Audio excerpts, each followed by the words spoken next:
بسم الله الرحمن الرحيم. كلنا طبعا النهارده صحينا لقينا تويتة ممدوح عباس انه ما حدش يحشره في مشاكل الزمالك، وانه مش هيدفع فلوس في الغرامات، وانه لما يحب يدفع يبقى هو يقول. انا عن نفسي مش متفاجئ، لانه الراجل ده من ساعه ما جه الزمالك وهو بنفس الطريقه ونفس التفكير. لكن اللي عايز اتكلم فيه انه الزمالك او المسؤولين في الزمالك حصلوا على 800 مليون جنيه. ما عداش عليهم سنه 800 مليون جنيه. احد المسؤولين طلع في احد البرامج وقال لك احنا رجعنا ال 800 مليون جنيه من جيوبنا عشان صرفناهم. حضرتك صرفتهم في ايه؟ فرقه الكوره كل اللعيبه ليها فلوس، وكل انديتهم ليها فلوس. فرقه الطايره كلهم ليهم فلوس وفي لعيبه فسخت عقودها. فرقه اليد كلهم ليهم فلوس وفي لعيبه فسخت عقودها. فرقه السله كلهم ليهم فلوس وكلهم فسخوا عقودها. فرقه الطايره بنات كلهم ليهم فلوس وكلهم واغلبهم فسخ عقودهم. طب حضرتك ال 800 الموظفين، كلنا بنسمع انه ليهم 3 شهور متاخرين واربع شهور متاخرين، ده غير طبعا الناس اللي ليها علاقه بالقطاع الناشئين والقطاعات يعني بشكل عام. طب يبقى حضرتك صرفت ال 800 مليون جنيه فين؟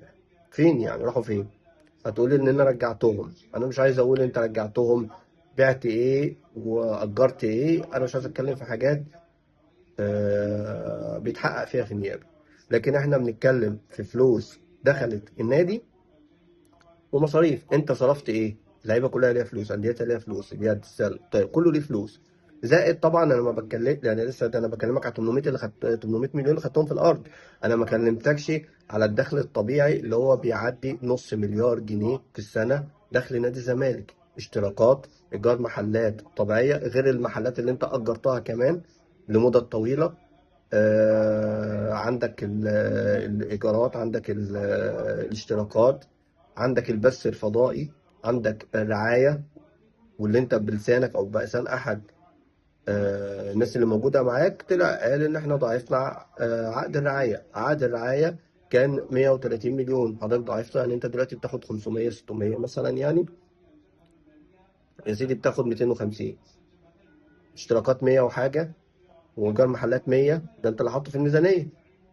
يعني انت بتعدي 600 مليون جنيه دخل. ده بخلاف اللعيبه اللي انت بعتها، من دونجا لناصر ماهر لمصطفى شلبي لسيد نيمار. يعني اللعيبه اللي انت بعتها طول السنه، كل الفلوس دي راحت فين؟ كل الفلوس دي راحت فين؟ فانا لا جاي اكلم ممدوح ولا غير ممدوح انه يدفع. لا، نادي الزمالك يقدر يصرف على نفسه ومدخلاته الطبيعيه. نادي الزمالك يقدر يصرف على نفسه ومدخلاته الطبيعيه، بدليل انه العشر سنين اللي من 2014 لحد مثلا 2021 الزمالك كان بيخش في اي صفقه الاهلي داخل فيها، سواء قدم يد سله طايره، وبيخش فيها وبياخدها عشان الرقم او المقابل المادي بيبقى اعلى. فده معناه ان الزمالك فيه فلوس.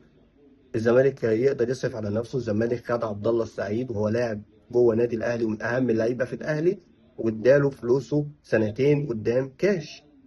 خد عبد الله السعيد عشان الفلوس، وهكذا. بخلاف البطولات، بخلاف الانشاءات، بخلاف. ف وقدر انه يسدد كل فلوس ارض اكتوبر وبقت ملك النادي. كل الكلام ده. فانا مش عايز اقول انه احنا الزمالك هيقف على ممدوح او غير ممدوح او اي حد. لا، الزمالك ما وقفش على حد. الزمالك مدخلات وتقدر تصرف عليه، بشرط قياده حكيمه تعرف مقدرات الزمالك وتعرف ايه مدخلاته وايه مصروفاته.